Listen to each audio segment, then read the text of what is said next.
Hey Michiana Outdoors, John Cruz, Elite Series Angler here, and glide baits are a big new category. A lot of people don't fully understand. Well, if you want to get started, the Spro KGB Shad is a good place to start because it's really one of the first mass-produced made glide baits that's done right. Now what this is it's a replication of the KGB Shad.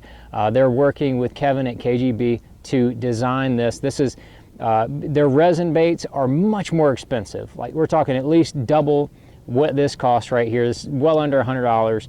And so what you've got here is a very, very well made, very well balanced glide bait at an affordable price. Good place to get started. So the way that you're going to be fishing a glide bait is that the single joint makes it kick back and forth. So the bait is going to kind of walk the dog almost like an underwater jerk bait, but in a much bigger profile. And don't let the size fool you. I have caught a number of 2-pound, 14-inch fish on this size glide bait right here.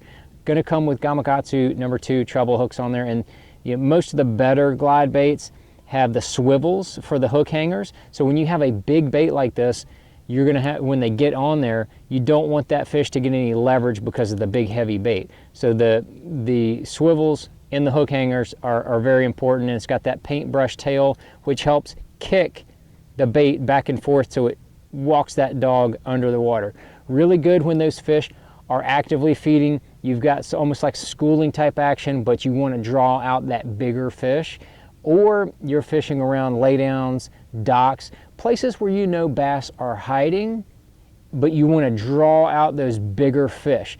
A bigger profile bait like the KGB Shad is going to be able to do that. You're not going to be able to do that with like a little teeny minnow or a little teeny jerk bait.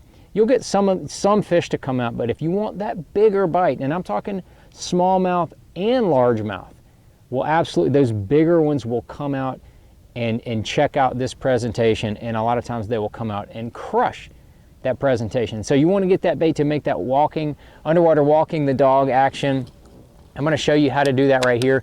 Unlike a jerk bait, like a jerk bait, you're going to be using the rod, but with a glide bait, you're going to be using the reel handle to make bumps.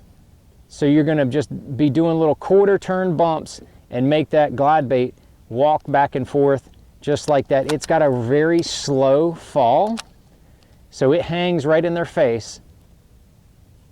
And then you're going to be just making these quick little jerks of the reel handle to make that bait run back and forth. You don't want to be using the rod. You're going to be pulling too much line. That's not exactly what you want. But you're going to be probably having like a Sunline 18-pound shooter. That's what I typically use with the Shad.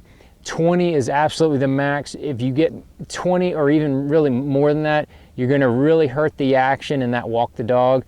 Any less than that, you're going to take a chance at possibly casting it off because it's a big heavy bait, and you don't want to lose your investment of such a nice bait. And then the other part is you want to have the right setup. I like to have a moderate, medium heavy action rod. Don't want to have, like, say, a flipping stick with a fast action. You want to have something with a more moderate action. And then you want to have a bigger framed, like a 200 size reel. And I like the ones with the big handle and a high speed. A 7-to-1 or 8-to-1 helps you work those glide baits a lot better. And so if you go to fishing glide baits a little bit more, you're going to be drawing out fish you've probably never seen. You've probably never seen the amount of 4, 5, 6 pounders that you'll be able to pull out of the cover, and hopefully you'll get enough of those fish to bite that thing that you'll keep throwing it and you'll get addicted. So be careful, but big fish are absolutely addictive.